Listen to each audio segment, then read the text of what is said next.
Buenos días, ¿cómo están? Vamos a esperar. Todavía estamos a tiempo, ¿listo?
Listo. Empezamos entonces con Larisa Moraes en primer lugar y después Rogerio de Oliveira. ¿Listo?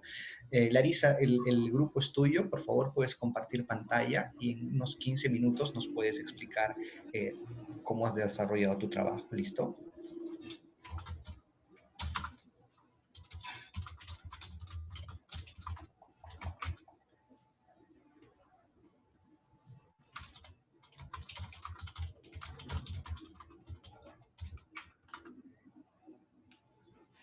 Eu não consigo compartilhar a tela.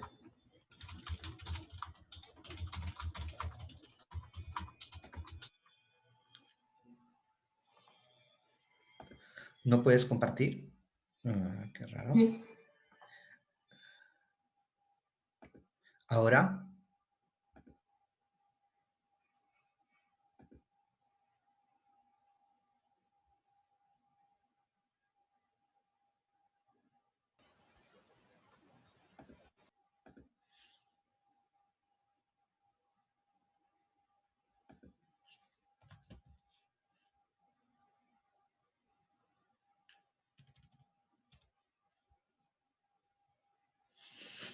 ¿puedes compartir, Larisa? Perfecto. Listo. Voy a apagar mi micro y el grupo es tuyo.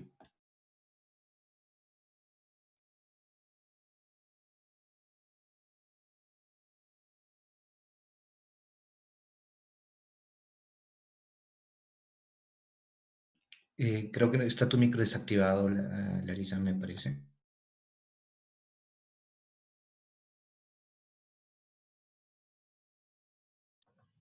Perdão.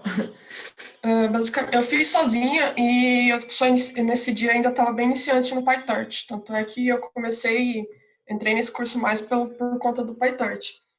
Então, eu peguei algumas ideias com o pessoal do grupo lá do WhatsApp, que já estavam fazendo, que já tinha um pouco mais de experiência, e tinha compartilhado algumas coisas. Eu não tô subindo o dado aqui para poder rodar em tempo real, porque eu não tinha subido ainda, porque eu não estava preparada, mas ok.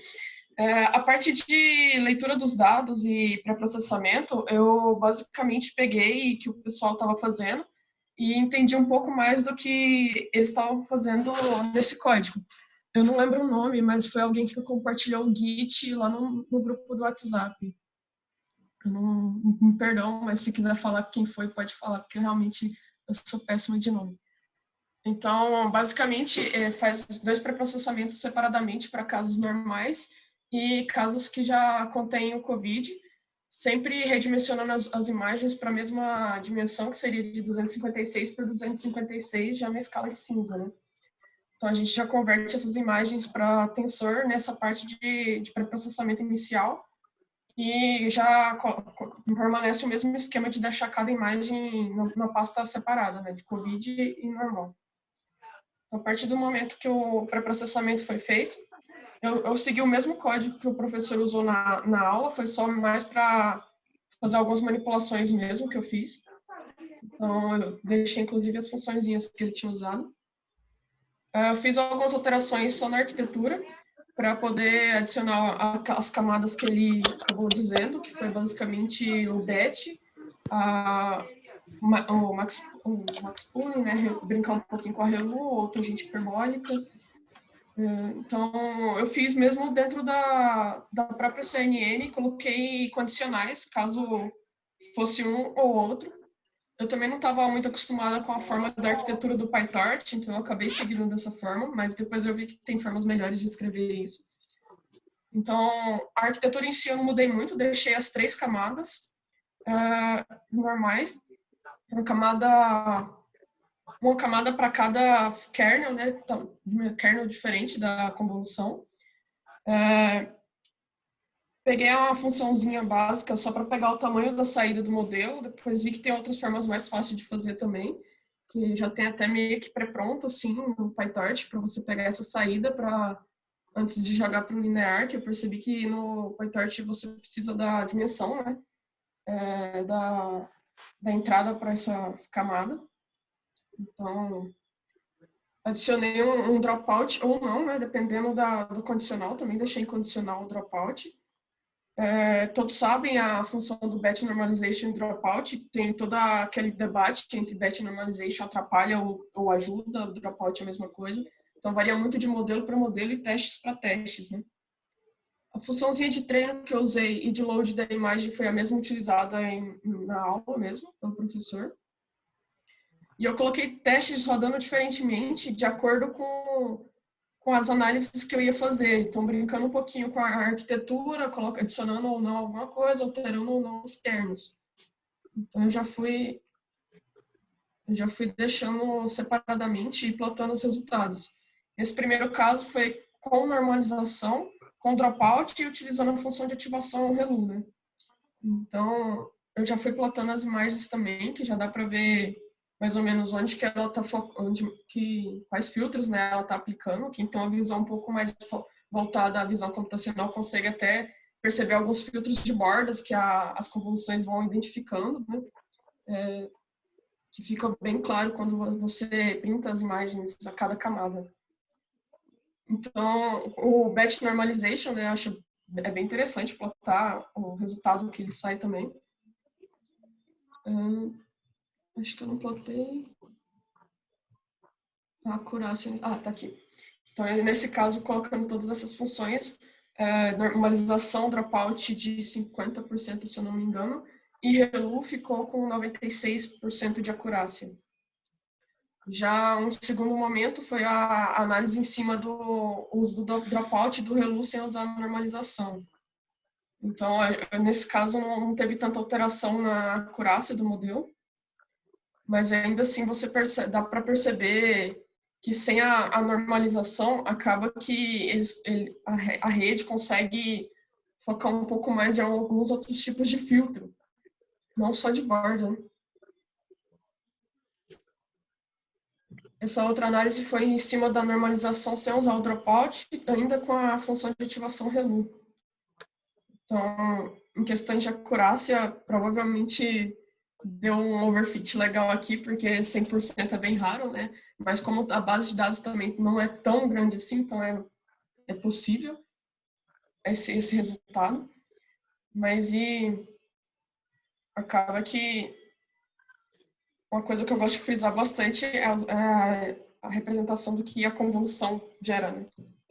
no decorrer do treinamento. E todos esses foram usando a mesma quantidade de filtros, que foi o padrão, né? 333, o kernel, né? A dimensão do kernel da convolução. Já esse outro já foi a mesma quantidade de kernel, só que em vez de usar a convolução ReLU, eu usei a tangente hiperbólica. Que dá para ver um pouco de diferença nas partes de ativação, porque acaba que com a ReLU você vê uma melhor ativação das camadas pós a convolução. E o resultado voltou a ser o 96,55%. Já usando a ReLU, o resultado ficou bem próximo. Normalmente a diferença é nas casas decimais, mas na ativação das camadas você acaba percebendo um pouco melhor que ela acaba tentando... Você consegue ver um pouco melhor da onde que está visualizando, né, os filtros aplicados na convolução. Isso porque a gente está mexendo com uma rede de poucas camadas, né? São 3 layers.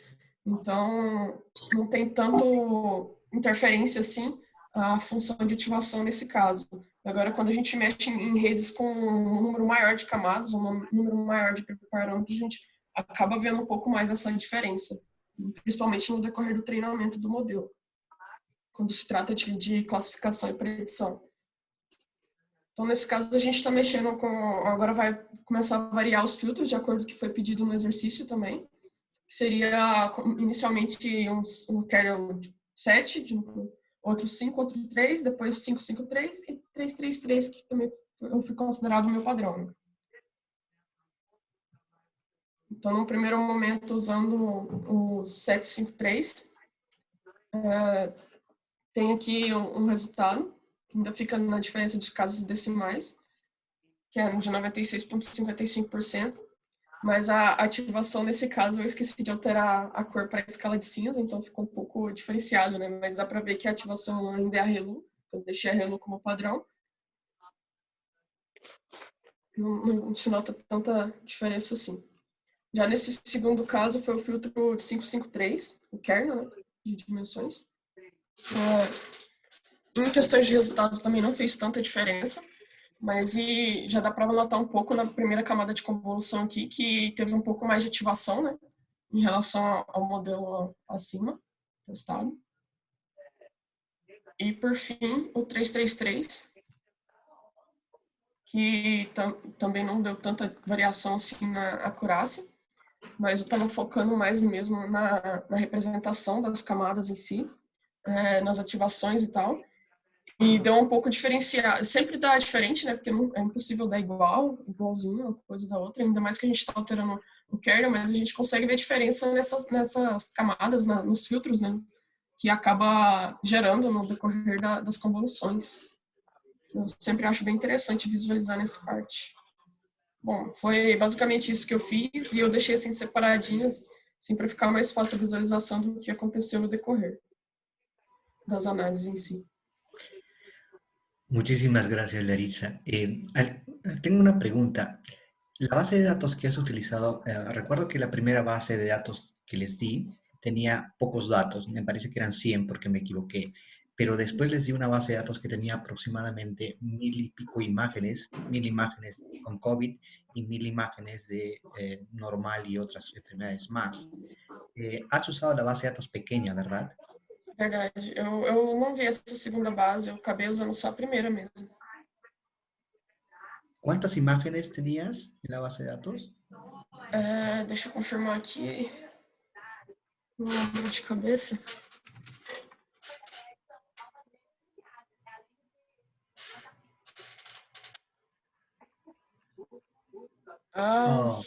Okay. Foi só essas mesmo, foram umas 40 imagens, acho que 20 e poucas de cada. Sí. Está muy bien lo que has desarrollado. Sin embargo, como son pocos datos, es muy fácil que obtengas un overfitting. Sí. Y esa es la razón por la cual no se está viendo mucho la diferencia entre los diferentes cambios que estás haciendo en la estructura. Porque es muy simple que obtengas overfitting y que llegues a un 96%, casi todas las pruebas que has hecho, independientemente del cambio en la estructura que realizaste. Sí, pero está muy bien. Si después tienes algún tiempo y quieres hacerlo, puedes probar con la base de datos más grande y en teoría no debería darte los mismos resultados al hacer variaciones en las, digamos, en la arquitectura o en los filtros, en ese tipo de cosas. ¿Listo? Pero está muy, muy bien. Nesse caso, eu acho mesmo foi por conta da base de dados que eu usei, que foi bem pequena. Eu Sí. tenho alguns outros trabalhos em outras bases maiores, só que não é usando imagens de raio-x e sim de CT. Daí os resultados variaram e foram bem melhores. Ujú.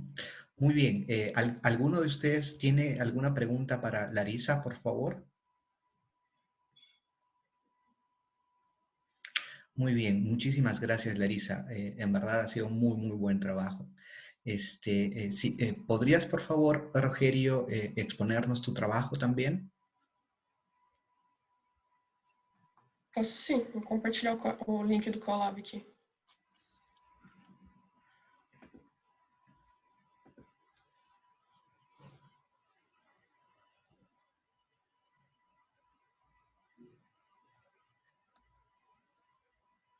Creo que está apagado tu micro, Rogerio. Olá, olá. Perfecto. Estão me Listo. ouvindo? Te dejo entonces con la clase. Voy a desactivar mi micro.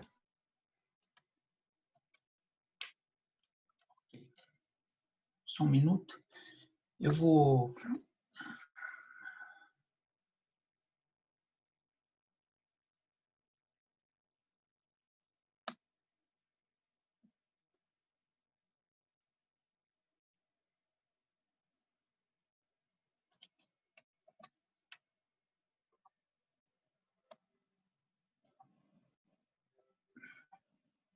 Ups. Sorry.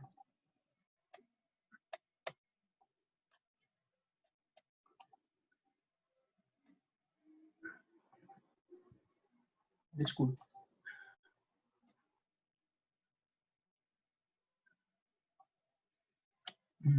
Algo se passa aqui, só um minuto.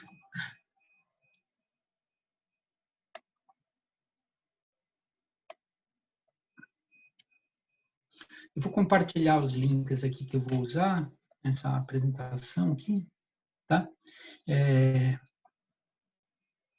Espero que isso pare. Tá. Então, eu fiz um pouco diferente aí da Larissa, né? A Larissa, ela testou vários diferentes modelos, né? Que eu achei bem interessante. Aqui eu fiz, eu montei mais como um tutorial, né? Usei só uma única arquitetura de rede, né? Para me ajudar a entender aí passo a passo aí como é que funciona, principalmente o PyTorch, tá? Então eu fiz também sozinho, né? O trabalho, né? Tá aqui a rede que eu utilizei, tá? Essa rede é uma rede baseada aqui nesse tutorial aqui do PyTorch, tá? Então, eu uso as mesmas camadas aqui, o mesmo tamanho de kernels, né? Que é uma convolução, depois o max pooling, outra convolução e 3 camadas aqui lineares, né? Só ajustando aqui os tamanhos das imagens lá de raio-x, tá? Essa rede aqui, inclusive, é a mesma rede, né, dessa arquitetura aqui, né, a LeNet, né, que é uma das primeiras redes convolucionais que aparecem, tá? Então, tá aqui o desenho, né, dessa rede, tá? A camada de convolução, né, a primeira, o pooling, outra convolução, o pooling, né, e as outras camadas aqui full connected, tá? Então, essa é a LeNet, uma das primeiras redes convolucionais usadas para tá detectando a classificação dos dígitos, né? É o que aparece aqui nesse tutorial aqui do PyTorch e a rede que eu utilizei aqui também, né? Com as mesmas características aqui, tá? Bom, esses foram os resultados, né, que tem aqui do treinamento, né, sumarizando, né, acho que eu usei a base completa, tá, eu baixei lá do próprio Kaggle, né, o conjunto de imagens, tá? E lá no Kaggle ele tem, além do COVID e dos casos normais, existe também um conjunto de dados, né, viral, né, que eu acho que são outros problemas aí respiratórios que não estão relacionados à COVID, que aparecem lá no treinamento, tá? Então foi usado aí o conjunto aí completo aí de dados, tá ok? Bom, eu usei aqui o ambiente do Anaconda, né, porque o tamanho dos dados é bastante grande, né, então nem estou mostrando aqui a execução, né, estou mostrando aqui o Colab já editado. Não executei ele no Colab, né, executei aqui no ambiente do Anaconda por conta do conjunto de dados, né, que era um conjunto de dados aí muito grande, acho que tem mais de 1 giga aí de dados, né, tá? Então, né, quem que acessar aqui esse Colab aí, né, pode estar ou executando ele depois na Anaconda, né, localmente, né, ou vai precisar carregar aqui 1 giga aí de dados aí das imagens, tá? Bom, então, como eu falei, eu montei isso aqui como um tutorial, né, para eu mesmo poder compreender aqui um pouco melhor o PyTorch, tá? E estou seguindo a mesma estrutura lá que tem lá do tutorial, né, de carregar e normalizar as imagens, definir a rede convolucional, definir a função de perda, fazer o treinamento e testar aqui os dados, tá ok? Né? Tem uma verificação aqui do ambiente, né, o que eu usei, tá? No caso aí, quem for utilizar aí no Conda, né, a instalação do PyTorch, né, tá aqui, é melhor fazer isso diretamente na console, tá? A verificação aqui, então tem uma checagem aqui do ambiente, tá? Eu fiz um resize das imagens, né, diferente da Larissa, eu fiz um resize das imagens para 224, né? Não lembro exatamente por que eu fiz para 224 em vez de 256, né? Acho que a Larissa usou 256, tá? Eu mantive as imagens, né, em 3 canais, né, e também fiz a normalização, né? Eu até imaginava que a normalização seria algo obrigatório aqui para trabalhar com imagens, né? Porque eu entendi aí da Larissa, não é obrigatório, tá? Então, está aqui o rescale das imagens, né? E a normalização, tá? Então, esse é o conjunto de dados, né, que foi produzido, né, fazendo o loader aí das imagens, né? Então são 3 diretórios, né? Um COVID, um normal e um viral, né? Acabei renomeando esse aqui para um nome mais curto, tá? Mas aqui são né, acho que tem mais quase 1000 imagens, alguma coisa assim, distribuídas aqui nessas 3 classes, tá?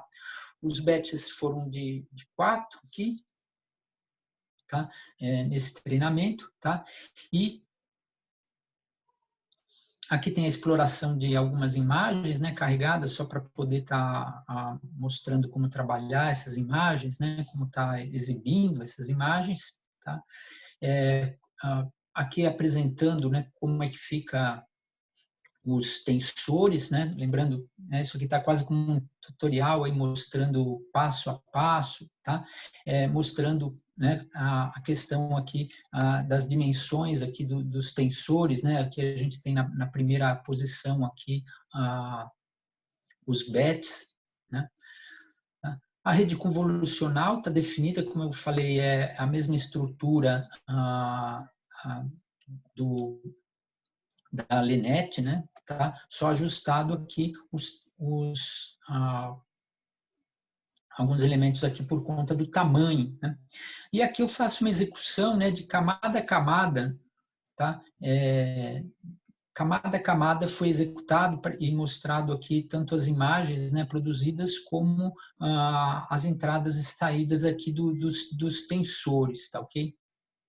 Para ajudar a compreender aí como é que funcionam essas camadas, o que está acontecendo em cada camada em termos de transformação das imagens, tá certo? Aqui tem a aplicação delas todas conjuntas, né? Os tamanhos aí que são gerados, né? De entrada e saída de cada camada, tá? E aqui ficou um errinho, eu não consegui, acabei editando aqui e tentando executar isso aqui, né? Como não está no Colab, eu não carreguei os dados aqui, então, tá? Isso aqui executou aqui anteriormente, tá? Bom, foi definida uma função de perda aqui, no caso, cross entropy loss, que seria o ideal aí para estar trabalhando aí problemas aí de classificação, né? Pelo que eu entendi, isso não seria uma boa função no caso se a gente estivesse fazendo classificações aí binárias, né? Eu não lembro qual foi o que a Larissa utilizou, né, no treinamento dela, mas pelo que eu entendi, o Cross Entropy Loss para multiclass bacana, mas a gente não deveria estar usando isso para modelos aí de classificação binária, tá? O treinamento que foi feito da rede, tá certo? Tá? Salvo o modelo, tá? Né, de novo, seguindo o tutorial, né, também tem essas partes lá no tutorial, então está bem próximo aí, quem olhar isso. Tá? Executa o modelo e aqui no final a gente tem aqui o resultado por classe, tá? Que eu acho importante também olhar, né? O resultado do modelo aqui geral, 92%, tá certo? Tá? Isso já nas imagens de teste, né? Não é o conjunto de validação, já é o conjunto de teste. E olhando por classe, né? Está aqui 96, 89 e 96, tá ok? Né? Então, esse é o resultado aí do modelo, tá? Aqui tem um torque summary aí, que é só um print aqui do modelo, tá? Adicionalmente depois tem lá o link lá que eu passei também, tá?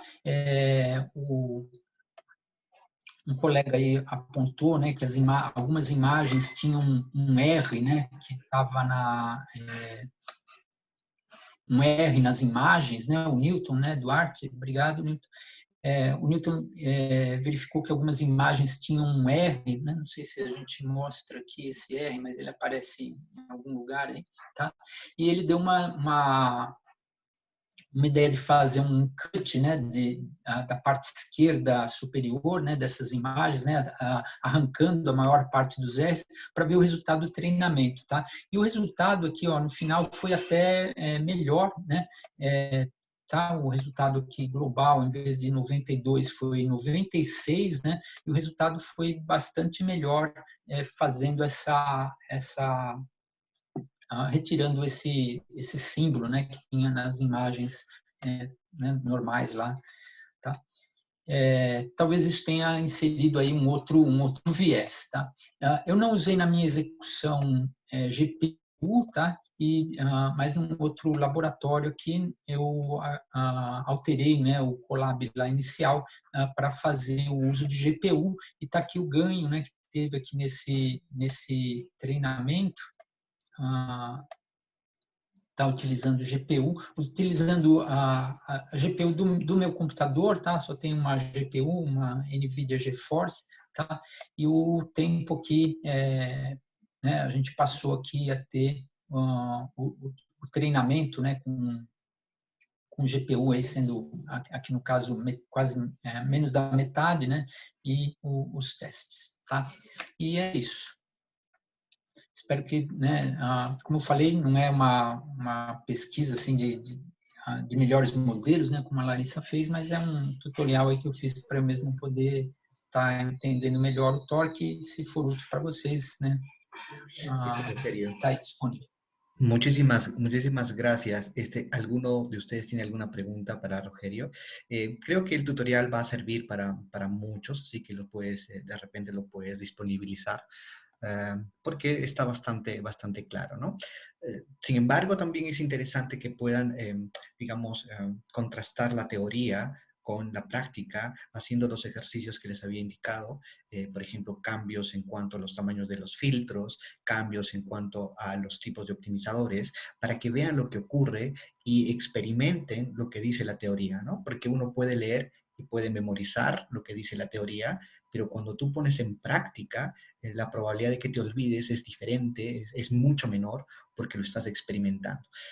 Ok, muchísimas gracias, Rogerio. ¿Hay alguna pregunta? Y Rogerio ya compartió con todos ustedes los links por si los necesita. ¿Listo? Ok, muchísimas gracias. Vamos a continuar con el siguiente tema. Los siguientes temas es Object Detection. No sé si se encuentra Humberto Segueto. ¿Estás listo, Humberto? Estou Listo. aqui. ¿Podrías compartir Consegue ver? pantalla? Aham. Peraí.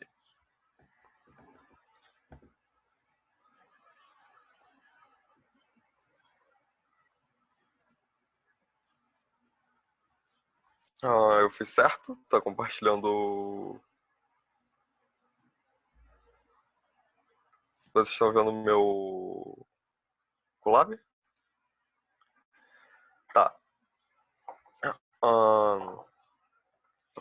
Aqui foi o trabalho que a gente teve de usar os modelos do YOLO para classificar os vídeos com pessoas andando e depois desenhar as bounding boxes dessas pessoas e além de algumas outras coisinhas que eu acabei fazendo aqui também sobre, por exemplo, linhas e labels para as pessoas.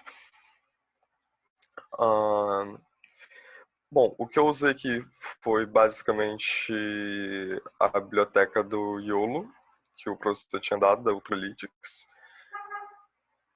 o OpenCV, que é uma distribuição para Python que serve para processamento não só de imagem, mas como de vídeo. Eu tinha chegado a tentar usar o YOLO com Darknet, que o professor também tinha mandado link pra gente. Só que eu tive alguns problemas com ele, por isso que eu preferi o Ultralytics, que foi mais fácil de implementar. A biblioteca de PIL do Python também não me parece ter uma boa alternativa ao OpenCV, porque, pelo que eu pesquisei, ela não tem suporte nativo para vídeo.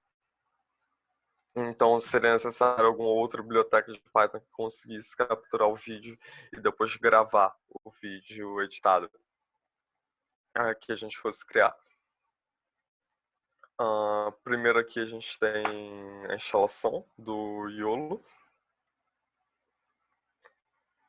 Depois só alguns testes, que ele tem essa função do TechSpy, que já classifica automaticamente todas as imagens que você pega de alguma pasta e ele também funciona em vídeos. Aqui eu tirei o retorno porque ele mostrava uma linha de retorno para cada frame do vídeo, então ficava uma coisa enorme isso daqui.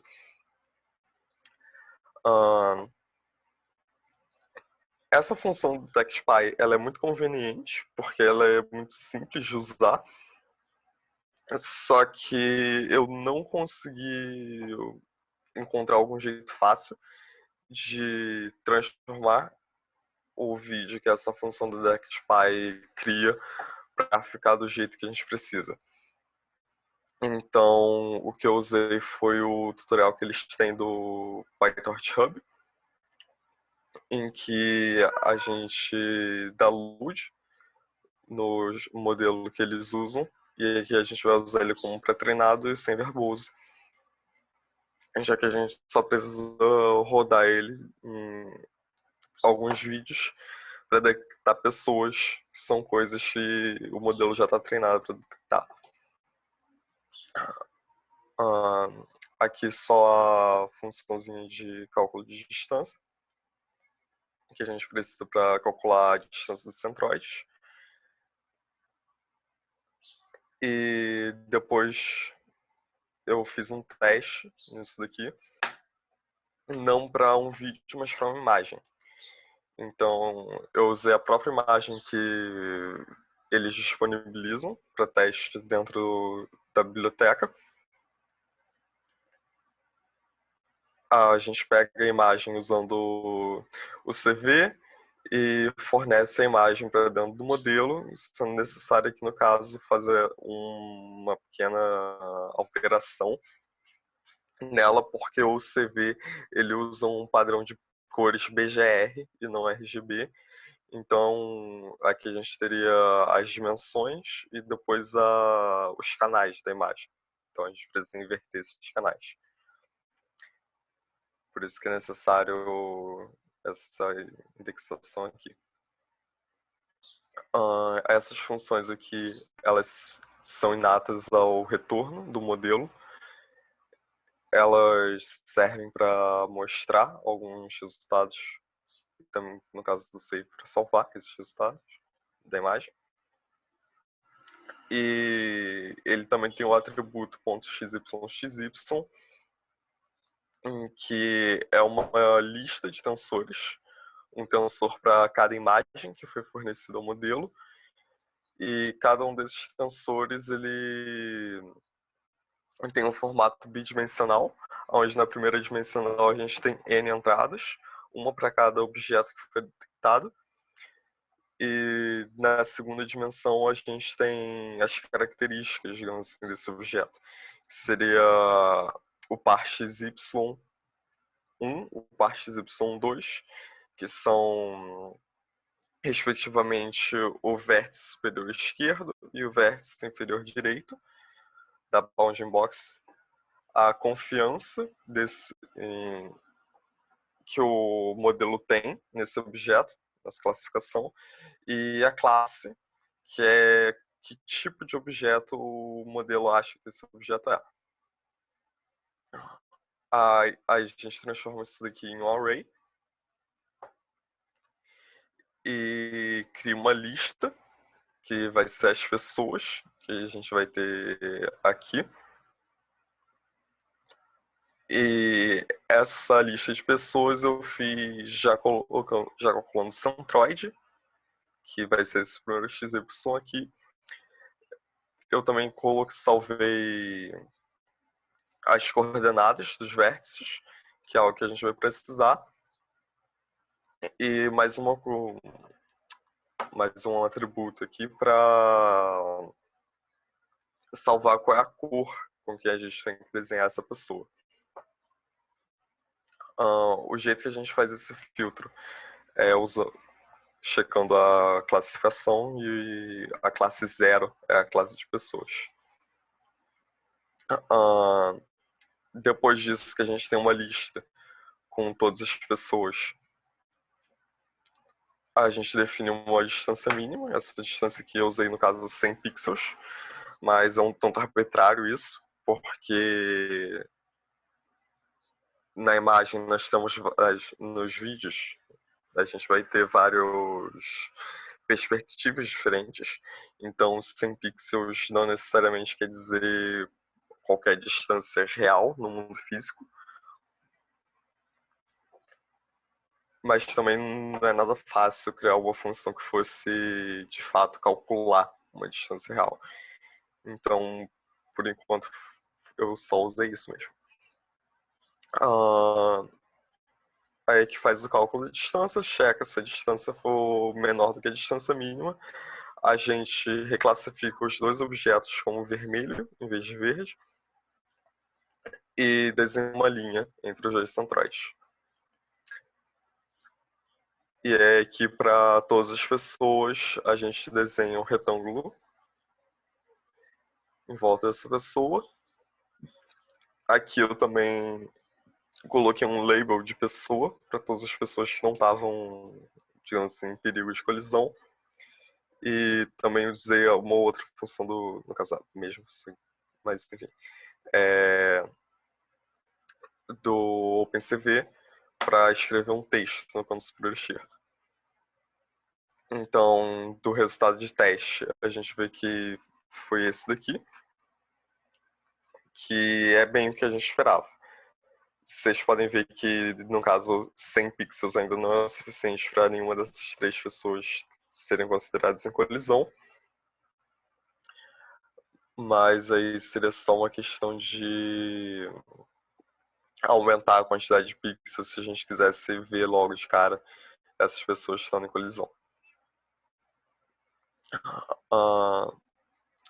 Aqui, no caso, já foi a implementação que eu fiz em vídeo. Na implementação em vídeo, eu acabei fazendo algumas alterações até a versão final, que foi essa que eu tive. Que principalmente eu elevo a distância mínima ao quadrado para não ter que calcular a raiz quadrada da distância. E em vez de criar uma lista, eu trabalho diretamente com o tensor que a gente tem depois de converter ele para array. Então aí a gente faz um filtro aqui para só pegar os valores desse array, que são as pessoas.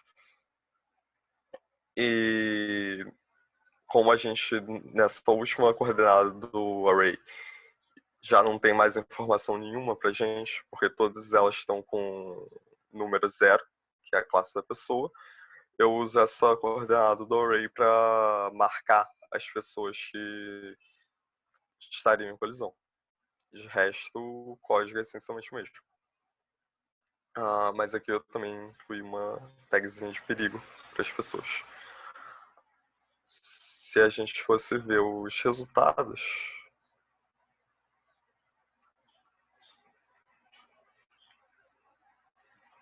o vídeo não está em qualidade muito boa, mas dá para a gente ver que o código funciona como a gente esperava. A gente vê que também tem, por exemplo, uma pessoa no cartaz e o modelo às vezes encontra isso daí como sendo uma pessoa de verdade. Esse aqui é um outro vídeo que também tinha sugerido no grupo do WhatsApp,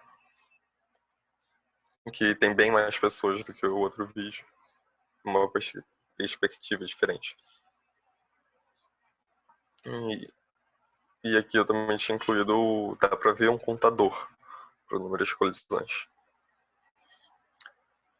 Basicamente, o que eu fiz foi isso. Ainda tem tempo de explicar mais? Ou posso parar por aqui, professor? Listo, Humberto, muchísimas gracias. ¿Tienen alguna pregunta para Humberto? Não? Okay. Humberto, você não teve que alterar aquela classe DirectP lá do DetectP do não, eu não fiz nenhuma alteração do DetectP, na verdade, porque o jeito que eu fiz aqui importando o modelo, todas as alterações que eu fiz na imagem eu fiz manualmente. Porque o que esse objeto XY retorna é a lista com um tensor que tem todos os objetos que ele achou na imagem. Então eu uso esse tensor para alterar a imagem original. Eu não uso a imagem que o próprio modelo retornaria para mim. Isso daí seria uma abordagem interessante e é até uma coisa que eu tentei fazer. Eu tentei alterar na verdade, não usar o DetectP diretamente, mas eu tentei alterar o modelo para ele só classificar as pessoas. Assim, no mínimo, eu não teria que fazer essa filtragem dos objetos que ele classificou. Mas, pelo que eu entendi, ele teria aqui o argumento de classes, só que ela serve para alterar a quantidade de classes que o objeto pode classificar. Não para que ele só classifique alguma classe específica, tipo o 0, que seria nesse caso. Que é um argumento essencialmente diferente do que a gente tem pro DetectP. Ok. Tá. Depois se puder compartilhar com a gente aí, obrigado. Muito bom. Sim, Luciana. O caso de casais, a gente poderia incluir uma exceção para eles não estarem sendo considerados como uma colisão, mas isso daqui não foi algo que eu fiz. Aí teria que definir alguma função também que conseguisse dar tracking neles através dos frames. E se eles estivessem sempre juntinhos, aí a gente poderia dizer que eles são um casal e não tem perigo. Só que aí, isso daí eu creio que também a gente encontraria alguns problemas em um vídeo como esse daqui, que a gente tem muitas pessoas em uma distância relativamente grande. Então, a distância em pixels entre elas está muito pequena. E elas estão indo na mesma direção, não necessariamente são pessoas que estão juntas. Então Muy não é algo bien. tão simples. Muy bien, Humberto, muchísimas gracias. Como se dan cuenta, la idea no era complicada, ¿verdad? Era tomar un video, utilizar el modelo que ya estaba entrenado, ¿correcto? Yo lo preentrenado, filtra solamente a las personas, ¿correcto? Como ya yo lo detecta a las personas, obtiene las cajas y como ya obtiene las cajas, obtiene los centroides y computa la distancia entre los centroides. Pero algo que dijo muy bien Humberto es que hay problemas y esos problemas se dan cuando dos, digamos, personas se ven, están a muy alta distancia, están lejos de la cámara, se ven pequeñas y aparentemente están juntas, cuando no es así. Entonces el modelo las marcaría de color rojo, vermelho, ¿no? Pero realmente hay un error. Entonces, no sé, me parece que está muy bien. Muchísimas gracias, Humberto. Uhum. Hay otras formas que ustedes pueden mejorar esto, ¿no? Si tienen tiempo. Hay redes neuronales especialmente entrenadas para detectar profundidad. Entonces, ya no solo tendrías coordenada X, Y, sino también Uhum. Z, y ahí pueden mejorar mucho más la performance. Hay otros métodos que utilizan, por ejemplo, digamos, proyectan el centroide al piso, ¿no? Al suelo, y desde ese punto de vista yo puedo mejorar el cálculo de la distancia entre dos personas. Hay uno más, hay una persona más que va a exponer que me parece que hizo algo distinto. Por favor, Lucas, no sé si puedes. Muchísimas gracias, Humberto. Nada. Por favor, ¿podrías, Lucas, ¿podrías exponer, Bom por dia. favor? Professor, consegue me ouvir? Perfecto. Sí, te dejo con la sala cuando Tá gustes. bom. Eu vou aproveitar e já mandar os links aqui no chat para que vocês possam acompanhar, principalmente os vídeos. Por causa dessa coisa do zoom, né? Ele comprime a imagem, a gente diminui bastante o FPS também. Então, eu enviei o GitHub e o Colab. Aí, quem quiser ver os vídeos, é só abrir o Colab e aí vai estar já carregado, tá bom? Então, eu vou iniciar aqui compartilhando a tela. Eu imagino que esteja funcionando legal. Então, começando aqui, né, a gente tem um GIF mostrando o resultado final. A gente vai fazer alguns passos até chegar nesse resultado que é o que eu quero mostrar no final para vocês, tá? Então, o que eu vou mostrar aqui é uma forma de utilizar o modelo YOLO para fazer detecção de distanciamento social. Então, a gente vai fazer de duas formas. A primeira forma, que é a forma que foi sugerida no enunciado do exercício, que era a detecção da distância entre as caixas, que são retornadas pelo modelo. E uma outra forma que eu tentei explorar também, que seria trabalhar com perspectiva. Então, a gente tentar calcular distâncias, entre aspas, reais na imagem, tá? Então, eu vou fazer um passo a passo até a gente chegar nessa parte da perspectiva. Estava comentando aqui só sobre algumas bibliotecas importantes que a gente utiliza. As mais importantes vão ser o Torch e o CV2, tá? Que é o OpenCV para Python. Então, ele que a gente vai utilizar para fazer transformações da imagem.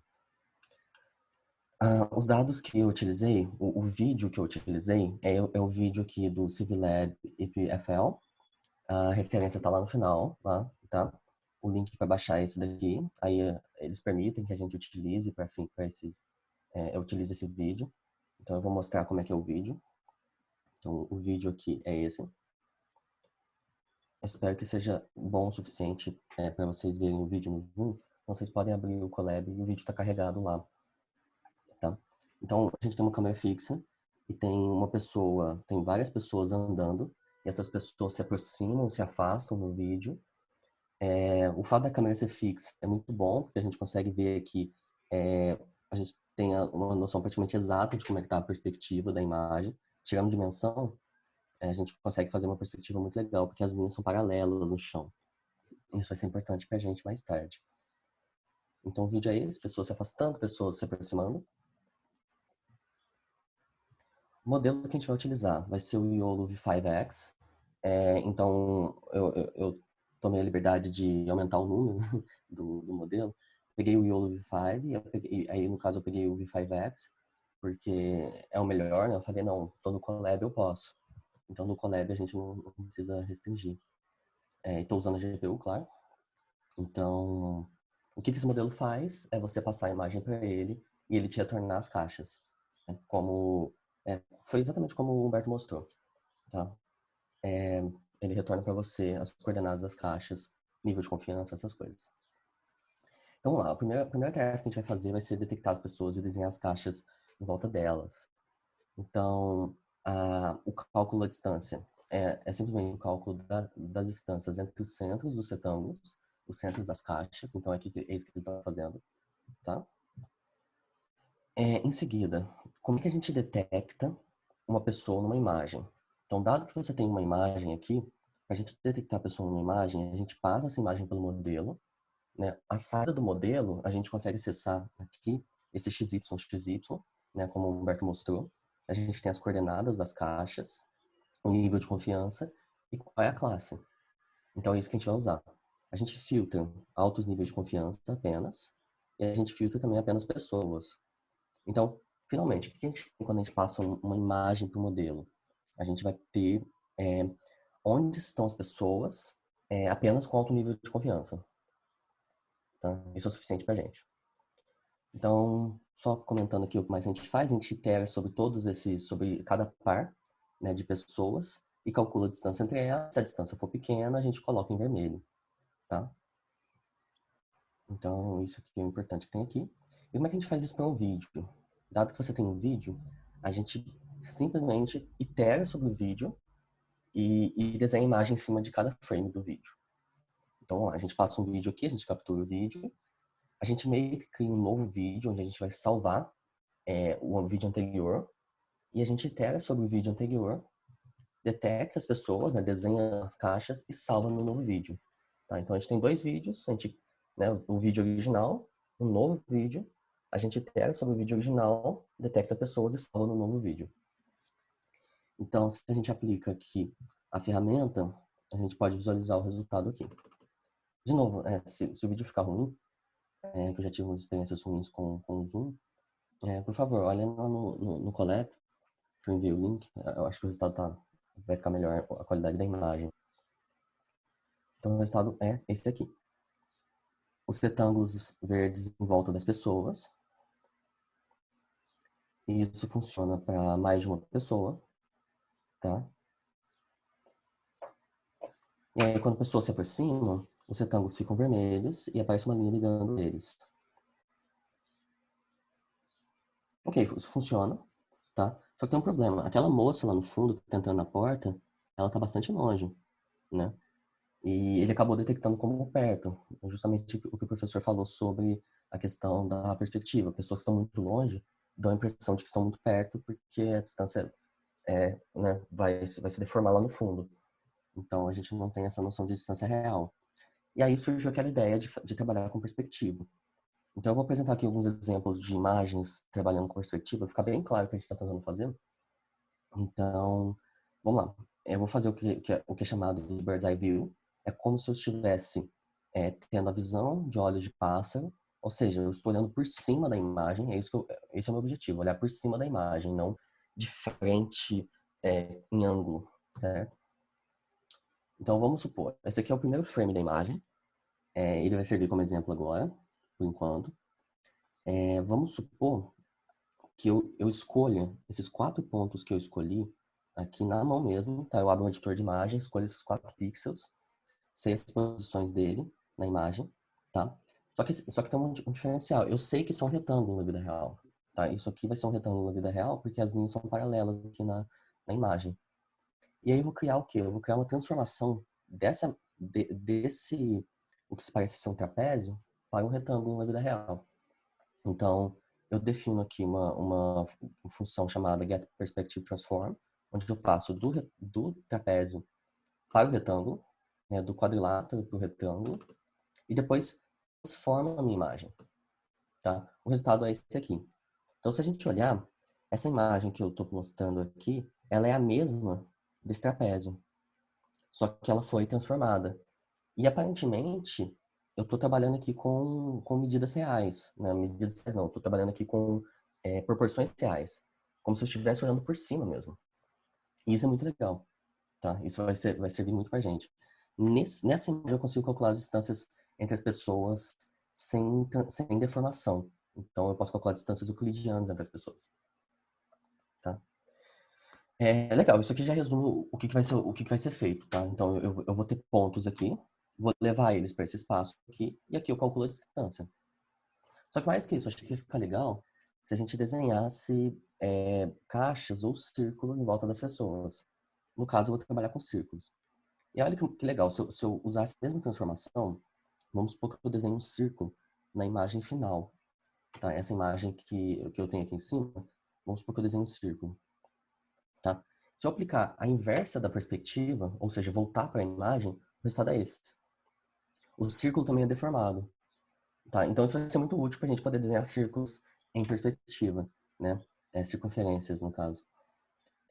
Então, legal, isso resolve o nosso problema. Aí agora um problema mais de implementação mesmo, eu vou precisar trabalhar com círculos fora também, né, dessa perspectiva. Tem pessoas que andam à direita desse trapézio e à esquerda. A direita não tem problema. A direita a gente consegue lidar. Por exemplo, essa imagem aqui, se eu colocar ela à direita, o círculo vem. A esquerda é mais chatinho, porque a gente não consegue expandir a transformação para a esquerda, apenas para a direita. Então eu uso 2 transformações, uma para cada lado. Eu faço o flip da imagem, né? Eu inverto a imagem horizontalmente, aplico a transformação e depois desinverto a imagem. Mas isso é um detalhe de implementação, tá? Não é um big deal para a gente aqui nesse momento. Então, o que eu estou fazendo aqui nessas funções que eu estou mostrando é a mesma coisa que eu estava fazendo antes, só que com a transformação. Então, eu aplico a transformação para calcular as distâncias, tá? E também as transformações são utilizadas para desenhar os círculos. Tá? Então, eu sobreponho as imagens. Eu crio uma imagem vazia, desenho círculos e sobreponho na imagem original. Então, não vou explicar muito, está comentado, se alguém quiser olhar. A mesma coisa para o vídeo, eu pego sobre o vídeo, desenho em cada imagem, tá? Eu rodo aqui a ferramenta, e aqui a gente pode ver o vídeo com o resultado final. Então, à medida que a pessoa anda, fica um círculo verde desenhado em volta dela, com a distância que eu acredito ser a distância de distanciamento social. Na verdade, metade, né? O raio, mas não tem problema. Então, a gente tem 2 pessoas andando, aparece mais uma. Quando essas 2 pessoas estão próximas, o círculo fica vermelho. É basicamente quando as circunferências se tocam. E agora aquela moça lá no fundo não tá perto de ninguém, então não fica vermelho o círculo. E aí agora a gente tá conseguindo calcular distâncias, entre aspas, reais na imagem e detectando o isolamento social de modo mais eficiente. Existe uma questão aqui nessa coisa, né? A boa parte do que eu fiz aqui em Bird's Eye View foi manual, tá? Eu tenho que selecionar esses pixels, não automatizei isso. Eu acredito que se você usar 4 transformações, você consegue aplicar isso sempre para uma imagem inteira. Então, isso não seria um problema. Daria para ser automatizado, eu acho. E também, claro, uma próxima forma seria trabalhar com distâncias retornadas pelo modelo também. Então, voltando aqui para o final, esse aqui é o resultado final. A referência do vídeo está aqui, tá? O pessoal acho que publicou um paper sobre esses vídeos, tem vários vídeos. E o modelo está aqui, o tutorial, que foi o mesmo tutorial que o Humberto usou. E é isso. Alguma pergunta? Muchísimas gracias, Lucas. ¿Alguno tiene alguna pregunta? Muy buen trabajo, Lucas. Muchas gracias. ¿Alguno tiene alguna pregunta? Muy bien, yo tengo, o sea, realmente, digamos, la idea es muy interesante. Sin embargo, esto funciona muy bien, sobre todo cuando, de hecho, cuando la cámara está estática. Esto funcionaría perfectamente en centros comerciales, por ejemplo, donde tienes una cámara fija que te va a permitir generar eh, el cuadro en el piso, ¿no es cierto? Ujú. Pero ¿qué pasaría si ustedes tuvieran un dron? Y tendríamos, digamos, el dron se estaría moviendo y tendríamos que detectar dónde existen lugares con alta probabilidad o donde hay mucha gente que está generando problemas de distanciamiento social. Entonces aquí no funcionaría esta idea. Les digo esto no porque el trabajo está muy bien, pero para dejarles esa pequeña sensación de que se puede hacer más, ¿no? ¿Cómo Ujú. podríamos nosotros detectar eh, peligros de distanciamiento social, incluso cuando la cámara está en movimiento, ¿no? Entonces, de repente, a alguno de ustedes les interesa y puede seguir trabajando en esto. Muy bien, muchísimas gracias, Lucas. A todos ustedes, muchas gracias. Han sido trabajos muy, muy interesantes. Me hubiera gustado que todo el mundo intente hacerlo porque realmente se aprende cuando se hace, no solo cuando se escucha.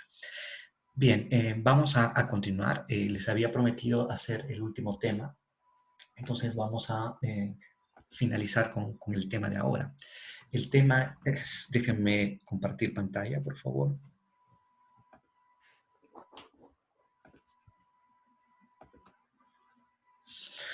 Muy bien.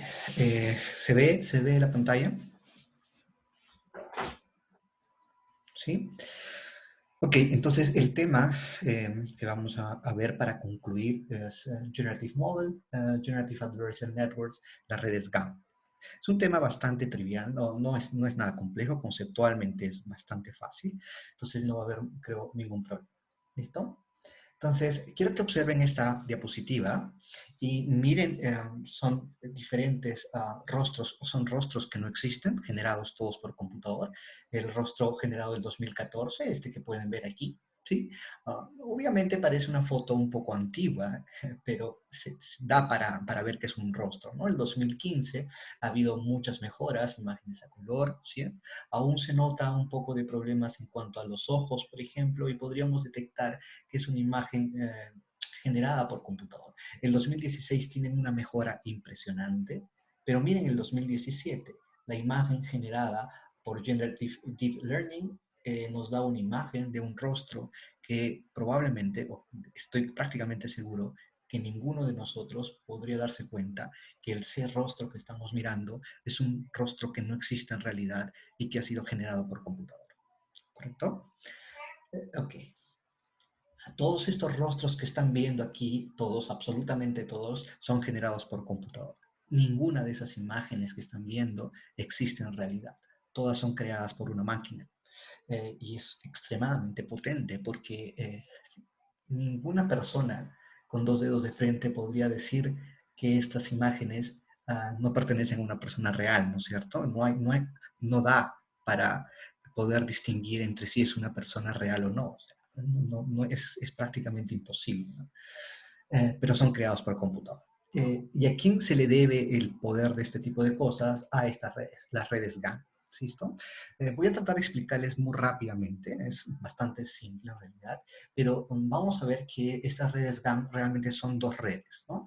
Dos redes que están compitiendo entre sí, la red A y la red B. ¿Sí? La red A es un generator que lo que hace es trata de generar, ¿correcto? Datos. Por ejemplo, si los datos son rostros, entonces aquí tenemos rostros de imágenes reales, mientras que el generator intenta generar imágenes que parecen rostros. Y el discriminator no es más que un clasificador, ¿me dejo entender? Lo único que tiene que indicarnos es si es que el rostro que se ha generado es un rostro real o si es un fake, es un rostro falso. ¿Me dejo entender? Entonces, es lo único que hace el discriminador. Es un simple clasificador que trata de verificar si es que la imagen que ingresó era un rostro real o era un rostro creado por el generator. ¿Correcto? Entonces, aquí empieza un juego entre el generator y el discriminator. El generador trata de engañar al discriminador y el discriminador trata de detectar que se trató de una imagen falsa. ¿Correcto? Algo más interesante es que nuestros datos reales, ¿sí? Tienen una función de distribución, ¿no es cierto? Que probablemente, no, de hecho, que no la conocemos. Generator inicia con ruido, es decir, como entrada tiene una función de distribución normal, un ruido gaussiano, ¿correcto? Y lo que hace el generator es tomar ese ruido gaussiano, transformar ese ruido gaussiano en una imagen, por ejemplo, ¿sí? Que trate de parecerse lo más posible a una imagen real. Entonces, al final lo que tratamos de hacer es esto. Tratamos de hacer que la distribución de los datos, que es en color azul, se parezca lo más posible, o al revés, que la distribución generada se parezca lo más posible a la distribución de los datos reales. Entonces, esto ya les está dando una idea en la cabeza que el discriminador realmente va a usar una función para verificar, para comparar ambas funciones de distribución. ¿Cuál es esa función? Es una divergencia, ¿no es cierto? La divergencia KL, ¿correcto? Entonces, va a usar la divergencia Kullback-Leibler para tratar de comparar ambas funciones de distribución. Y lo que vamos a tratar de hacer es minimizar esa función de distribución, ¿no es cierto? Perdón, minimizar la distancia KL. Ok, entonces sigamos para que se entienda mejor. Aquí vamos a tener un ejemplo, ¿sí? La primera vez el generator nos genera ruido, completamente ruido, y entonces el discriminador fácilmente nos bota un valor cercano a cero y te dice fake. Eso es, digamos, es algo falso, ¿correcto? Ahora, los datos reales, ingresa un gato y el discriminador te va a decir real, ¿no es cierto? Real, ¿correcto? En 0.99. Ahora el generator mejora, ¿sí? Mejora, modifica, hace un backpropagation, modifica los pesos del generador y ahora el generador te va a generar una imagen más parecida a un gato. Pero el discriminador es tan bueno que aún así se da cuenta que es un fake, ¿cierto? Aún es un fake, ¿no es cierto? Entonces, ahora se le presenta un dato real y el discriminador va bien, te dice es un dato real, no hay problema. Sin embargo, ahora el generator ha aprendido mucho más y resulta que genera una imagen que se parece mucho a un gato. Llega a tal punto de que el discriminador te dice, oye, lo que me presentaste era una imagen real. Y lo que ocurrió es que ambas funciones de distribución se parecen bastante. Y en ese momento dejamos de entrenar. ¿Perdón? ¿Qué? Vamos a apagar eso. Ya está. ¿Ok? ¿Se entendió? Entonces, esa es la idea básica. La idea básica es que tienes solamente, ahorita vamos a la función objetivo, ¿sí? En realidad, si ustedes se percatan, el objetivo entonces es que el objetivo principal es que el generador logre engañar al discriminador, ¿correcto? En el momento que el generador logre engañar al discriminador, entonces lo que está sucediendo es el que el generador está generando datos muy parecidos, ¿no? a los datos reales. Ese es de manera muy, muy simple. ¿Ya? Ahorita vamos a ver la función de optimización. Entonces, hasta ahí no hay ningún problema, ¿no? ¿Se entendió? Bastante simple la idea. Son dos redes neuronales, ¿sí? Que están tratando de jugar unas con otras. La red neuronal A entra en un juego con la red neuronal B, ¿correcto? Y en realidad es un juego, decimos que es un juego porque tiene que ver mucho con equilibrio Nash. En realidad, ambos, el generador y el discriminador, van a entrar en un equilibrio Nash en donde ninguno de los dos, en donde los dos salen ganando, ¿correcto? Ya vamos a ver cómo se hace esto. ¿Ok? ¿Hasta ahí todo bien? ¿Sí? Ok, entonces vamos a tratar de ver cómo es que se logra esto, ¿no? La idea entonces es que el generador y el discriminador son adversarios, ¿no es cierto? Son oponentes entre sí y son adversarios en un juego, ¿no es cierto? El generador va a controlar, este generador controla solo sus parámetros, ¿no? Entonces es una red neuronal, por lo tanto tiene unos parámetros θ d, digamos así, y G tiene sus parámetros θ g de generador. Entonces el discriminador solo controla y modifica sus parámetros, mientras que el generador solo controla y modifica sus propios parámetros. ¿Correcto? El discriminador controla obviamente sus parámetros. ¿Qué más? Hay que tener una cosa más, que esto está relacionado con una teoría que se llama min-max, ¿no es cierto? Porque uno tiene que maximizar algo y el otro tiene que maximizar algo. ¿Se dan cuenta quién tiene que maximizar qué? ¿Alguno de ustedes?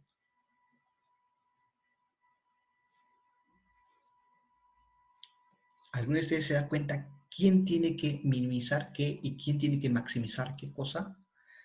El discriminador tiene que tratar de maximizar algo. ¿Qué cosa creen que tiene que maximizar el discriminador?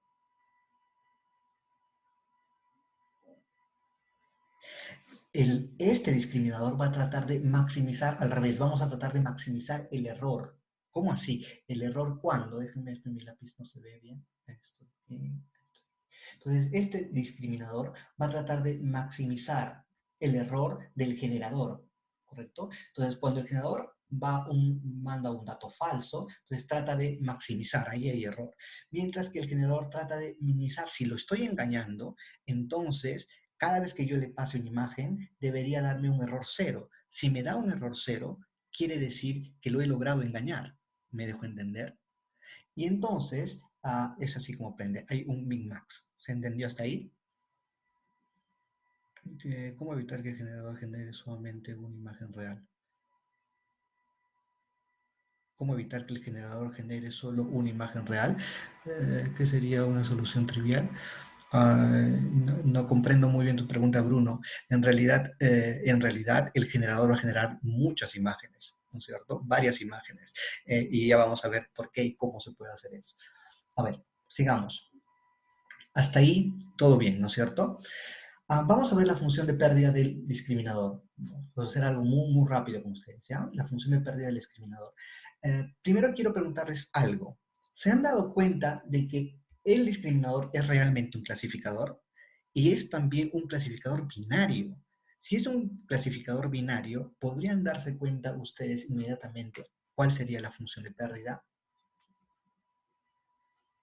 ¿A quién se parecería la función de pérdida? Recuerden, el discriminador es un clasificador binario. Al ser un clasificador binario, entonces es un binary cross entropy, ¿cierto? Y al ser un binary cross entropy, si ustedes se acuerdan, el binary cross entropy es menos una sumatoria de i igual 1 hasta n de que ocurra el evento por el logaritmo de la salida, en este caso de p de x, donde esto es el modelo, ahorita lo vamos a ver, más que no ocurre el evento, ¿correcto? Por el logaritmo de 1 menos p de x, ¿cierto? ¿Sí? Entonces, y esto también es interesante. Déjenme, por favor, porque es muy emocionante esta parte. Un segundo, quiero mostrarles algo. Un segundo. Esto aquí. Aquí. Ok. Entonces, cuando hablamos del cross entropy, el cross entropy nos dice lo siguiente. Esto es menos 1 sobre n, sumatoria de i igual 0 hasta n. Se escucha bien, ¿no? Se me escucha bien. ¿De qué cosa? De que ocurre el evento y sub i por el logaritmo, ¿cierto? ¿De qué cosa? De p de x de i, ¿correcto? Más 1 menos y sub i por el logaritmo de 1 menos p de x sub phi. Correcto, no hay ningún problema con eso. ¿Ah? Ok, entonces veamos esto, ¿por qué es así? Esto también es interesante entender por qué es así. Vamos a suponer que tenemos un problema binario. Yo quiero determinar si esta imagen, que es la imagen de un lunar, ¿cierto? Es un lunar. Y quiero saber si esa imagen es cancerígena o no cancerígena.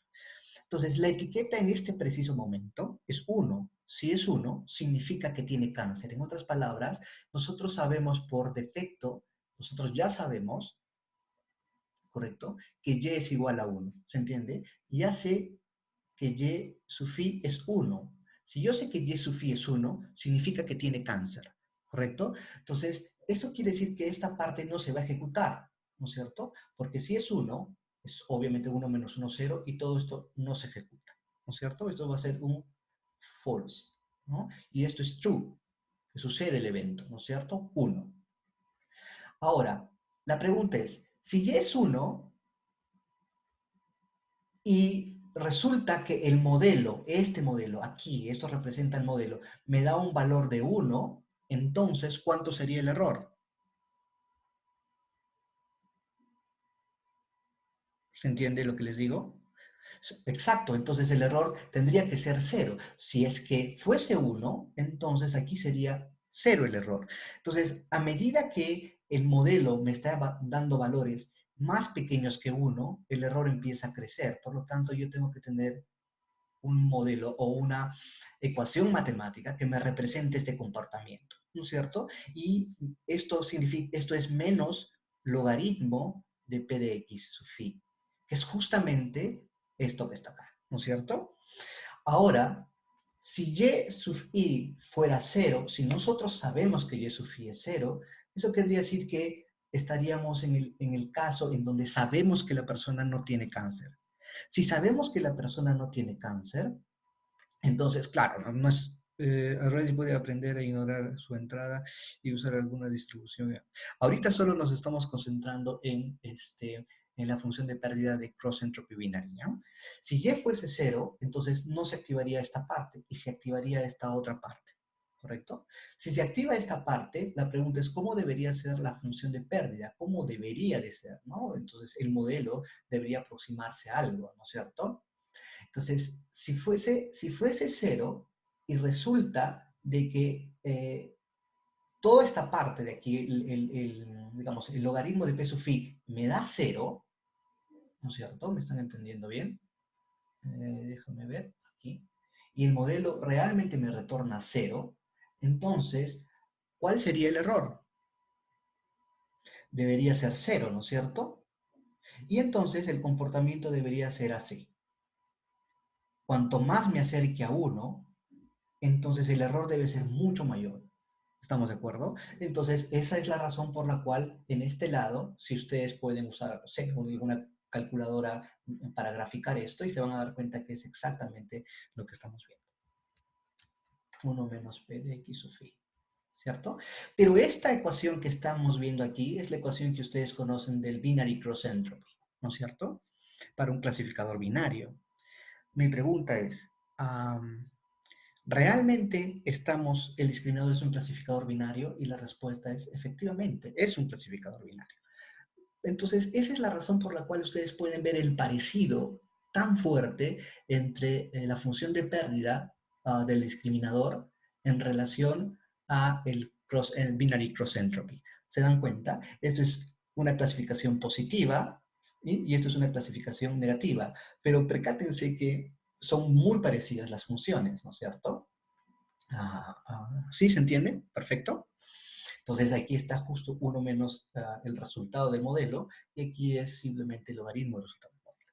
Esto tiene un comportamiento de este tipo y esto tiene un comportamiento de este tipo.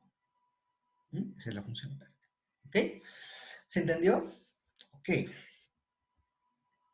Quiero que ahora vean, bueno, entonces van a ver que en realidad esto es un problema de min-max, ¿no es cierto? Quiero que observen algo más. Ahora, aquí me van a ayudar bastante, ¿sí? Miren esto.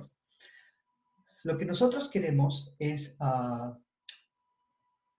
tenemos esta función de pérdida. Esta función de pérdida tiene la expectation. X obviamente es tomado de una distribución de los datos. Aquí Z es tomado de la distribución inicial, el prior, ¿no es cierto? ¿Sí se entiende bien? Entonces, si vamos al gráfico, lo que nos está diciendo es que este Z es tomado de esta función de aquí, que es una función normal, centrada en 0, con una distribución de 1, por ejemplo. Mientras que esta es una distribución de los datos, ¿no es cierto? Ok, entonces, por definición, en realidad esto no es más que un integral, y aquí también no es más que un integral, ¿no? Entonces, integral va en X, este integral va en Z, ¿correcto? Siguiente, vamos a hacer un cambio de variable, ¿correcto? Vamos a asumir que X es igual a un G de Z, ¿correcto? Si X es igual a G de Z, entonces Z, este Z que está aquí adentro, va a ser igual a una función inversa de G de X. ¿Estamos de acuerdo? ¿Sí? Eso no es algo trivial. Por lo tanto, la derivada de Z es simplemente la derivada de esta función. Ahí no hay absolutamente problemas. Sigamos un poco más. Quiero que hagamos un cambio, ¿sí? Y vamos a hacer este cambio de variable. En otras palabras, donde veamos g de z, vamos a cambiarlo, ¿sí? Vamos a hacer un cambio por x. ¿Sí? Eso es lo que vamos a hacer. ¿Ok? Entonces, va a cambiar esto, va a cambiar esta derivada también, ¿correcto? ¿Sí? ¿Se entendió? Entonces, al hacer ese cambio, vamos a tener esto. ¿Sí? Solamente es un cambio de variable. Ahora resulta que todo va a estar en función a x. Eso está en función a x, función a x, función a x, función a x. ¿Correcto? Entonces lo estamos integrando ahora en x, ¿no? Podemos sacar la integral. ¿Correcto? Muy bien, y entonces ustedes dirán, ¿y ahora qué hacemos? Vamos a derivar todo esto con respecto a x, ¿cierto? Si yo derivo todo esto con respecto a x, ¿sí? Vamos a obtener, ustedes pueden hacer la derivada de esto con respecto a x y la derivada de esto con respecto a x. La derivada de esto con respecto a x es simplemente p de x sobre d de x, esto de aquí, ¿no es cierto? Y la derivada de este lado es simplemente esto que está aquí, ¿correcto? ¿Todo bien? Mi pregunta ahora es, bueno, y al final esto debe ser igual a 0, y al igualar esto al 0 pueden darse cuenta que el óptimo, ¿sí? El valor del discriminador óptimo es este que está aquí. Ustedes lo pueden computar a mano después si gustan. Mi pregunta para ustedes es, ¿cuál sería el mayor valor que debería tomar este lado de aquí?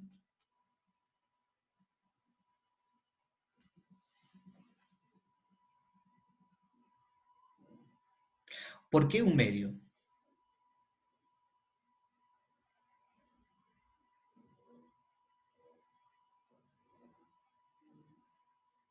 Claro, entonces lo que estamos buscando es que la probabilidad de los datos sea lo más posible, lo más cercano a la probabilidad del generador. Por lo tanto, si ambos son iguales, lo que debemos tomar es que esto va a ocurrir cuando dx sea 0.5, ¿correcto? Y en realidad es lo máximo que puede obtener el generador y también es lo mínimo que puede permitir el discriminador. ¿Se dan cuenta? Entonces, y es sumamente interesante, pero ¿por qué razón? Um, es más, vamos a seguir viendo esto, ¿ya? Hasta acá, ¿se ha entendido hasta aquí? Es lo que me interesa. ¿Sí? ¿Todo bien? ¿Todo bien o hay algún problema? ¿Ok?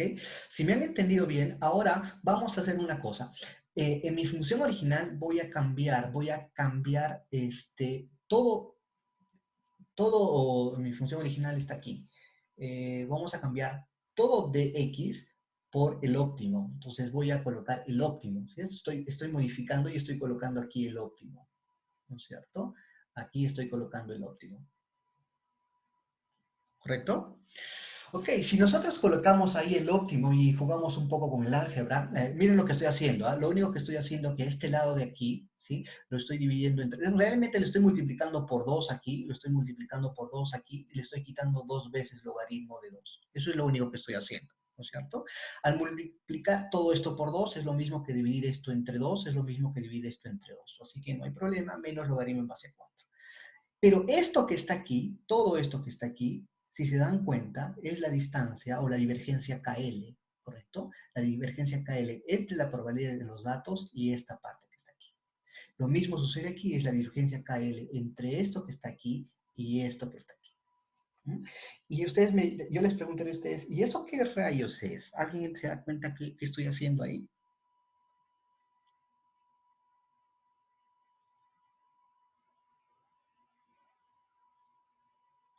¿Qué estamos haciendo ahí? ¿Alguien entiende esa última parte? ¿Qué logra con esto el modelo? Percátense, esto es como decir la distancia KL. Ojo que estos deben ser iguales, ¿no es cierto? En realidad van a llegar a ser iguales, ¿correcto? Y es como que estás diciendo PQ a más distancia KL QP, ¿no es cierto? Ambos tienen que ser iguales. ¿no? Y la idea es que esto tienda a ser cero y que esto tienda a ser cero. Mi pregunta es ¿cuál es el mayor valor que puede tomar ese lado? Exacto, estoy haciendo que las distribuciones medias entre las dos distribuciones. Correcto, correcto. Muy bien, entonces la conclusión de esto, la conclusión de todo lo que están viendo aquí, es que lo mejor que puede hacer el generador es generar un valor que se acerque a 0.5. Y lo mejor que puede hacer el discriminador es generar un valor que se acerque a 0.5. Eso es lo que está haciendo. Si lo vemos gráficamente, lo vamos a ver así. A ver, aquí tenemos los datos, ¿sí?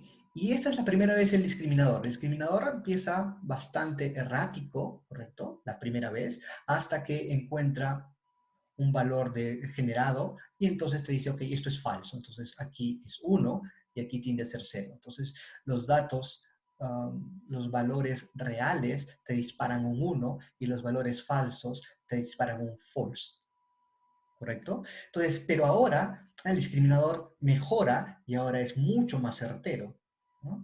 Pero después de que el discriminador mejora, ahora el generador mejora y se empieza a aproximar a la distribución de los datos. ¿Se entiende bien? Y entonces, ahora lo que ocurre es que el discriminador trata de encontrar el error, ¿no es cierto? Aquí están los datos, va 1, 1, encuentra uno generado y va a 0. Pero llega un punto en que el generador calza perfectamente sobre el discriminado, sobre los datos, ¿dan cuenta? Y como calzan perfectamente, entonces llega a un equilibrio y ya no puede aprender más. ¿Se entendió?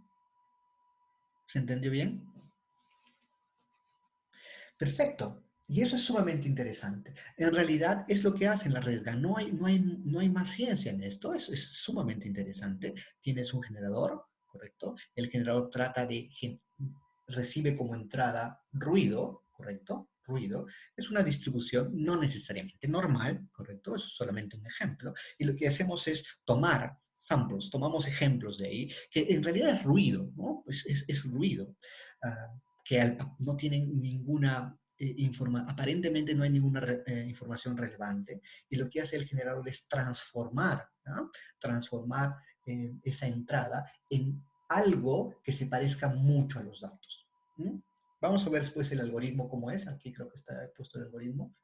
Miren el algoritmo, es bastante trivial, ¿ya? Me van a ayudar. Entonces, lo primero, inicializamos los pesos de las redes neuronales. Estos de aquí son los pesos del generador y estos de aquí son los pesos del discriminador. ¿Sí? ¿Todo bien? Ahora vemos, Luis. Justo eso voy a hablar al final, ¿ya?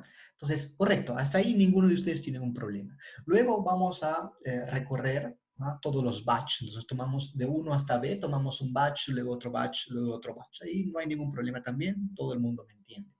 Luego de eso, inicializamos primero los pesos de quién, del discriminador, o sea, perdón, no los pesos, digamos, las derivadas, van a inicializar en 0, ¿no es cierto? O sea, eso también es trivial, no hay problema. Y ahora sí, vamos a recorrer cada uno de los elementos que hay en ese batch, ¿no es cierto? Entonces, primero, ¿qué estamos haciendo aquí? Tomamos, ¿sí?, tomamos un ejemplo de manera completamente aleatoria, ¿no es cierto?, de esta distribución, que puede ser una distribución normal, ¿no? Tomamos un elemento de ahí. Una vez que tomamos ese elemento de ahí, computamos ¿qué cosa? El valor el valor que obtiene el discriminador mediante una imagen falsa. En otras palabras, esto que está aquí, ahí adentro, es una imagen falsa, ¿no es cierto?, que ha pasado al discriminador. Nada más. Y por el otro lado también le pasamos una imagen real. ¿Se está entendiendo hasta ahí? ¿Sí? Quiero ver si queda claro. Entonces, le hemos pasado al discriminador una imagen real, y le hemos pasado al discriminador una imagen fake. ¿Sí? ¿Se entendió? Entonces, una vez que hemos pasado el real y el fake, nosotros podemos hacer la retropropagación y computar las gradientes, ¿no es cierto? Computamos la función de pérdida del discriminador. Y modificamos los pesos del discriminador. Siempre, ¿cierto? Pasamos también el label diciendo, exacto, necesitas, obvio, sí, tiene que saber cuál es su label, ¿no es cierto? Pero ahí no va a haber ningún problema porque va a saber. ¿Por qué? Porque los datos, ¿sí? Los datos, la base de datos real, déjame responder la pregunta de Guido, por favor. ¿Sí? Entonces, nosotros sabemos que esa data es real, por lo tanto, su label aquí es 1, y nosotros sabemos que esto es dato generado, por lo tanto, sabemos que su label es 0, ¿sí? Entonces, correcto, Guido, también tienes que pasarle los labels, pero no es que sea supervisado, es no supervisado en el sentido de que, o mejor dicho, supervisado por los propios datos, ¿no? No hay unas etiquetas que tenga que pasar el usuario. Perfecto.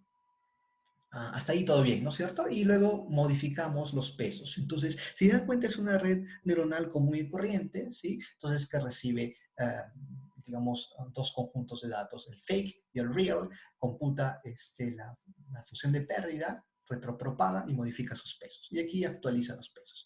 Hasta ahí no hay ningún problema. Esta parte solamente se encarga de modificar a quién, modificar al discriminador. ¿Correcto? Ok, ahora vamos a la otra parte, la parte del generator. Lo mismo, inicializamos todos los pesos, ¿sí? Todos los pesos son inicializados, perdón, no los pesos, eh, la variable que guarda la gradiente, ¿sí? El 0. Vamos a movernos a través de los elementos del batch. Tomamos un ejemplo aleatorio nuevamente, le pasamos un real al discriminador, le pasamos un fake al discriminador, pero ahora computamos la gradiente del generador, ¿correcto? Modificamos los pesos del generador. Y eso es todo, ¿correcto?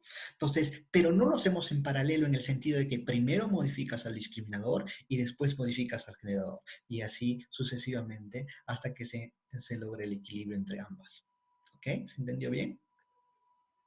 Bastante trivial, no es tan complejo. Hay una pregunta que me hicieron. En comparación al costo computacional, sí, el costo computacional, la red GAN suelen ser mucho más complejas y mucho más difíciles de entrenar también que un autoencoder. Sin embargo, las redes GAN, como van a ver ahorita, dan resultados mucho más eficientes que los autoencoders. Déjenme mostrarles, por favor, aquí hay un ejemplo. ¿Se acuerdan de esto, no es cierto? Nosotros usamos un autoencoder normal, ¿sí? Y este autoencoder normal nos generó una serie de números. ¿Se acuerdan de eso? ¿Sí? Ojo que el autoencoder no es un generator de por sí, sino que nosotros utilizamos el conjunto de vectores latente que obtuvimos, y ese conjunto de vectores latente nos permitió obtener la media y nos permitió obtener la desviación estándar, y al obtener la media y la desviación estándar logramos crear una serie de números. Pero miren que es bastante malo, ¿no es cierto? Se dan cuenta que es bastante malo, ¿no? Entonces, una evolución del autoencoder que vimos es el variational autoencoder. El variational autoencoder, a diferencia del autoencoder, trata de aprender la distribución de los datos, ¿cierto? Entonces, encontramos la media real, o no la media real, una aproximación a la media real y una aproximación a la desviación estándar real. Y como tenemos la función de distribución, nosotros podemos generar los números y miren la diferencia entre estos dos.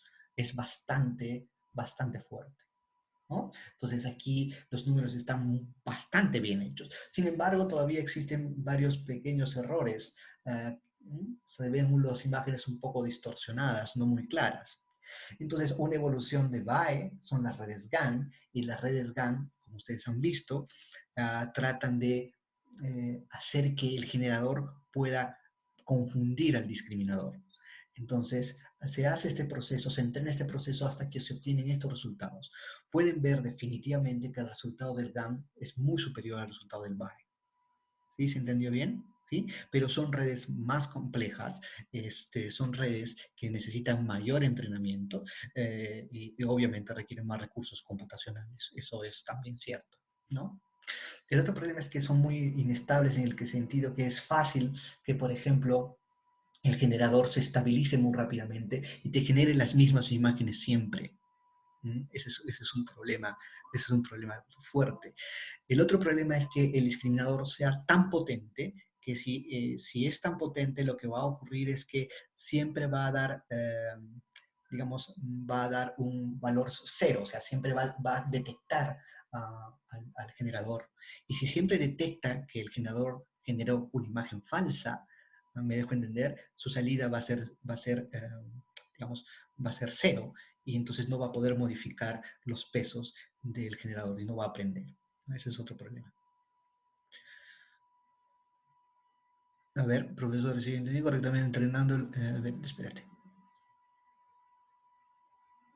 Exacto, los fake son creados por el generador. El generador crea los fake, ¿no es cierto? Genera imágenes que son falsas, pero el objetivo es hacer creer que esas imágenes son reales. Entonces, solo cuando esas imágenes logran ser muy cercanas a las reales, puedes engañar al discriminador.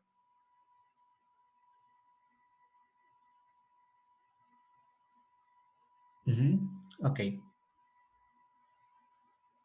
Muy bien, no te preocupes, no te preocupes. Pumi me pregunta algo, si entendí correctamente, entrenado en la red con ejemplos de imágenes verdaderas y también fake, ¿correcto? Correcto, exactamente. Eso es lo que haces. Tú entrenas a la red, al discriminador. Ojo, entrenas al discriminador con dos entradas. Una entrada es una imagen real y otra entrada es una entrada fake, una entrada falsa, ¿no es cierto? Las imágenes reales modifican los pesos para que logren, digamos, para que logren capturar las características de la distribución real de los datos, ¿no es cierto? Y cuando viene un fake, por ejemplo, trata de modificar los pesos de la red para que detecten cuando se trata de una imagen fake. Entonces hay una competencia entre real y fake, ¿no es cierto? Los pesos se van a estabilizar solamente cuando se encuentre en ese equilibrio Nash, es decir, cuando llegues a ese valor más o menos de 0.5. Si es 0.5, la máquina no puede disparar un 1 y tampoco puede disparar un 0, ¿no es cierto? Justo está en el punto equilibrado, en el punto de equilibrio. Ok.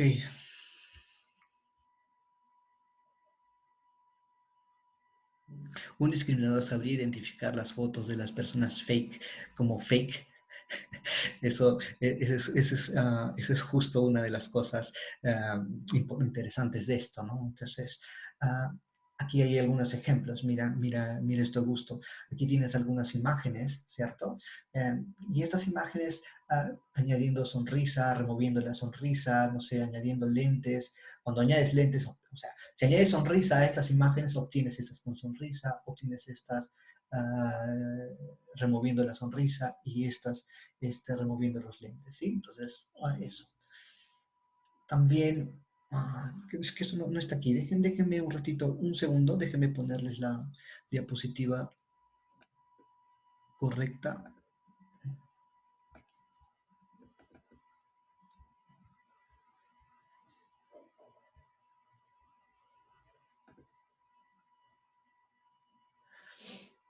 Quiero ver que...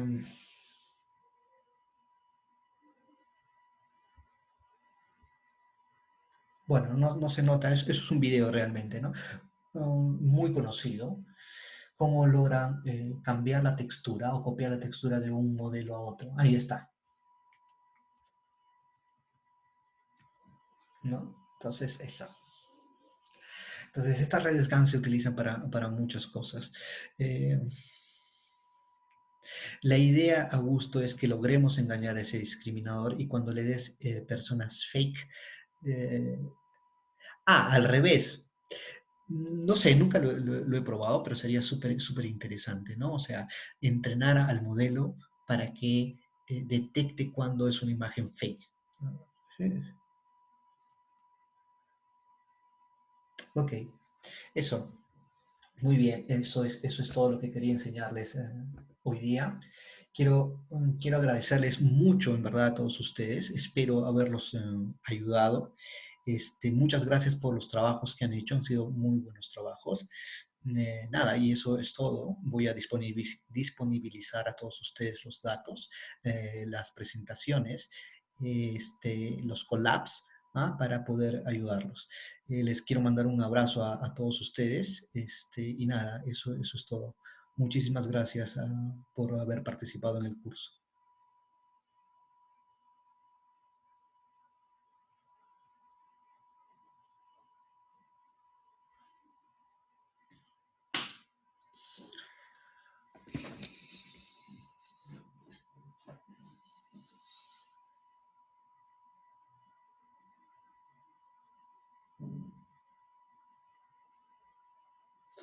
Esa imagen es fake o no fake, realmente es fake. Esta imagen que he puesto aquí es realmente falsa. Es una imagen creada por una red GAN. Muy bien, cuídense mucho, gracias, les vaya muy, muy bonito.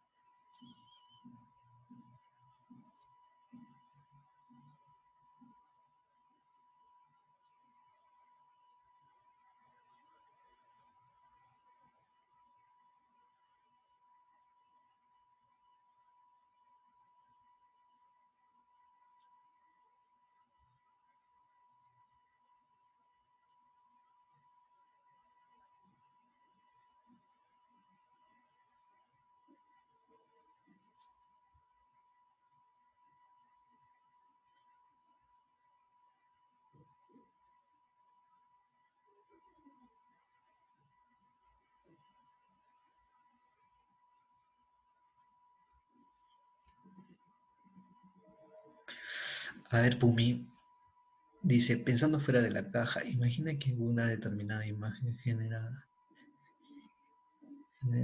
o discriminador no es capaz de percibir que es fake.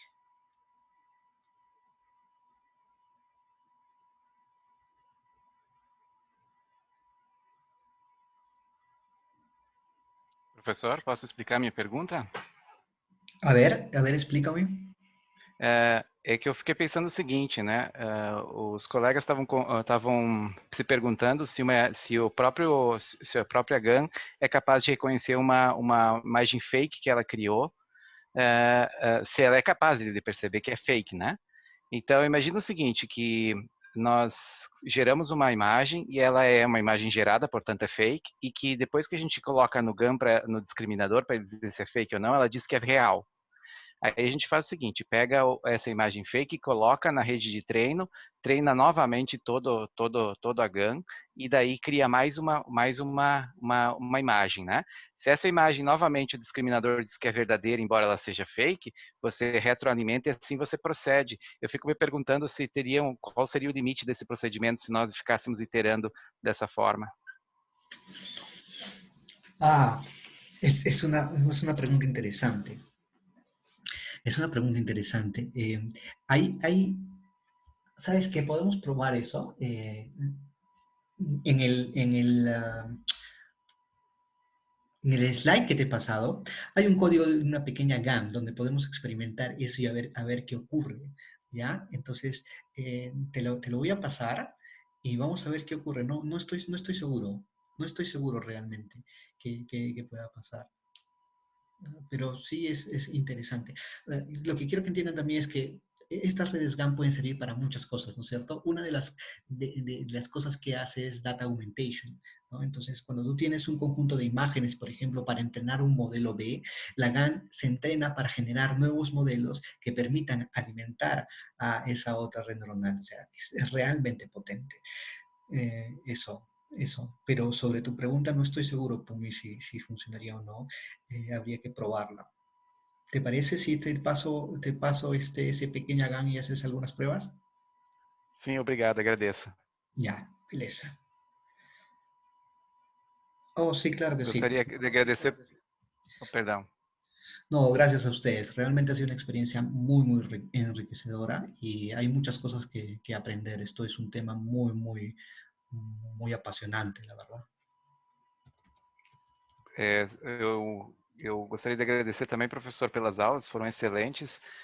No início eu estava um pouco assim crítico em relação à sua anotação, mas depois eu entendi que o objetivo era a gente entender o que está se passando por trás e realmente as aulas ficaram muito boas, né? Infelizmente apanhei bastante para o Python, não é uma linguagem que eu conheço e devido às minhas responsabilidades com a universidade e o início das aulas essa semana eu tive pouco tempo para praticar, mas eu guardei os códigos e vou botá-los em prática para aprender melhor. Eu agradeço realmente a sua disponibilidade de estar aqui em janeiro, né, dando essas aulas e especialmente por todo o seu empenho em preparar o material, nas suas explicações, nos trabalhos, foram muito legais. Obrigado.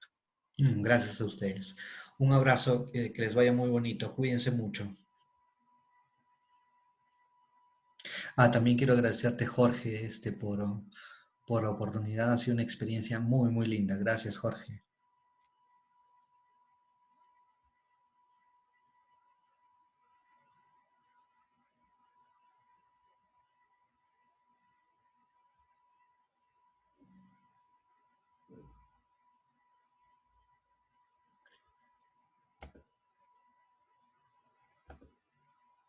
Um abraço a todos que participaram. Obrigado mais uma vez, professor. Tchau, tchau. Adiós.